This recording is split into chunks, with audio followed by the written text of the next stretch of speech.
Have you guys ever been to a class and you didn't want to be there? Someone's lecturing to you, and you had to like suck it up or cut feelings down just so you could benefit the knowledge that you're about to receive. So for me, in high school when I took math, I hated listening to the lectures. I hated listening to the teacher talk about math because I hated it so much. I don't like adding, subtracting, multiplying, all the above. So I would have to suck it up and like actually stop like my pridefulness and to just sit there and like receive math and so I could know it so I can pass the class. And so a lecture is an occasion when you know one end to benefit the other goal. And for this, like I said in high school when I was in my math classes, I had to like I said, I had to stop that. And sometimes it could be for a friend.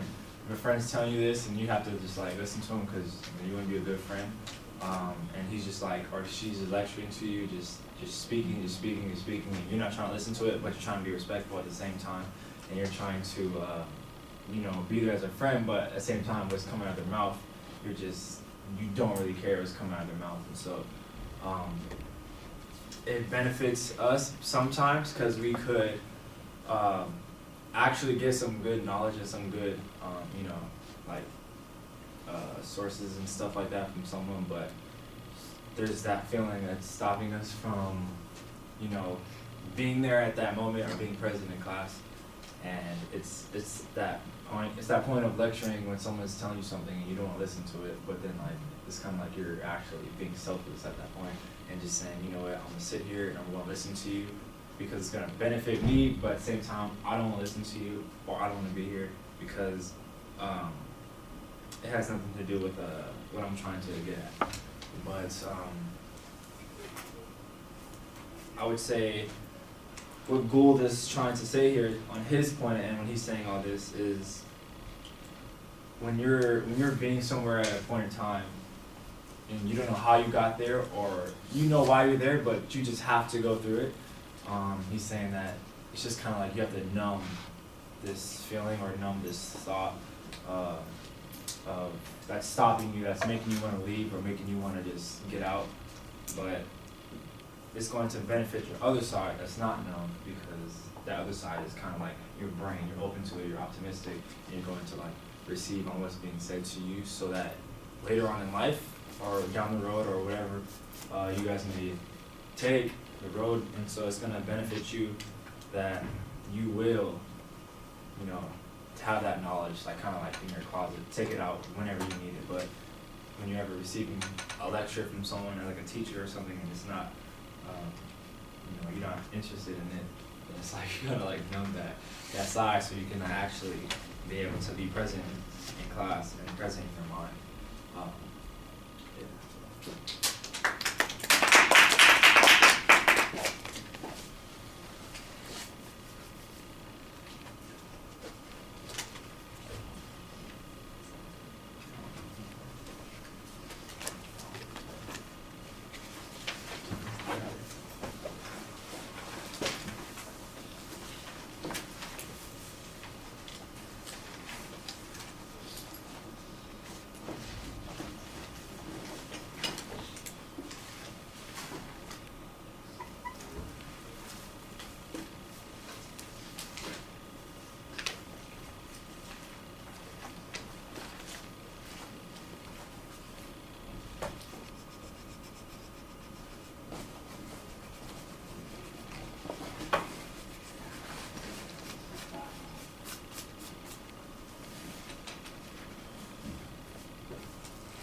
All right, I like the attention device that you used. I thought that was fine describing your experience there. I'm glad that you didn't say, like in your speech class, you stuck it in your math class.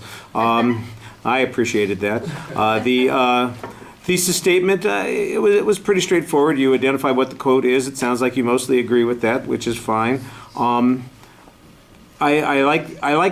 thought you had a good idea here talking about how sometimes it's really about enduring something for the benefit of yourself or others, and that makes sense. And You talked about listening to your friend, and I thought, okay, this is a good idea. This is a good example, but you don't have any example to go with it. You don't have a story to tell about listening to your friend complain about their family or about their girlfriend or about their job, and how you're going, well, what do you expect me to do about it? But you know that they just need to pour their troubles out, and because you want to be a good friend, you've got to do that. And if you had one of those stories, you could make it a little bit more involving and intriguing by giving us some detail, and that would help make it interesting. As it is, it remains highly abstract, valid, but not particularly compelling for the audience to listen to.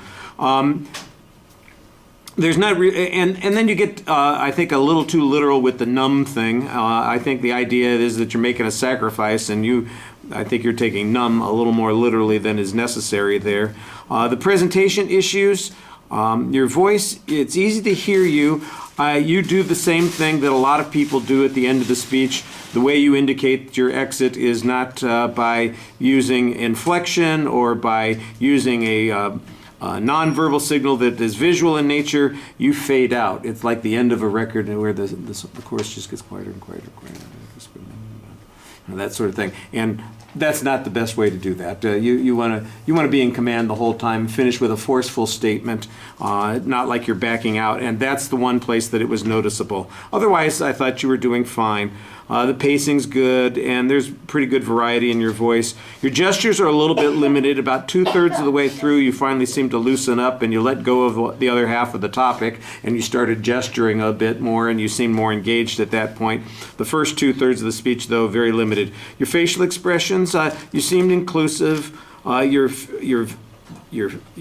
eye contact, though, this is the thing that's problematic, especially for the first 2/3 of the speech, and maybe a little bit longer than that. You have a tendency to look down while you're speaking. Occasionally you raise your eyes to the audience, but most of the time it's like you're looking down and you're thinking to yourself, and you're thinking out loud where you're looking at the floor in front of people, and then you look up occasionally to remind people, oh yeah, you're there, and then you go and you're looking down again, and you want to be talking to everybody the whole time that you're speaking. So, like I said, don't try and take in everybody at once, but distribute your attention throughout the audience. And even if you aren't spending a huge amount of time staring at everybody, which feels awkward, they'll feel engaged. Whereas it feels furtive, like you're peeking at us every once in a while instead of engaging us. And that's just it's a behavior that people indulge in because sometimes it's uncertainty, sometimes they're maybe intimidated by the audience. I didn't think that you were particularly anxious. I just think it's sort of an uncertainty thing. You're not quite sure where to go next, and like a lot of people, you're looking at the invisible slate on the ground in front of you, hoping that it's going to appear there. It isn't. It'll appear on the faces of the people that you're talking to. That's where you need to look for your inspiration. All right. Thank you.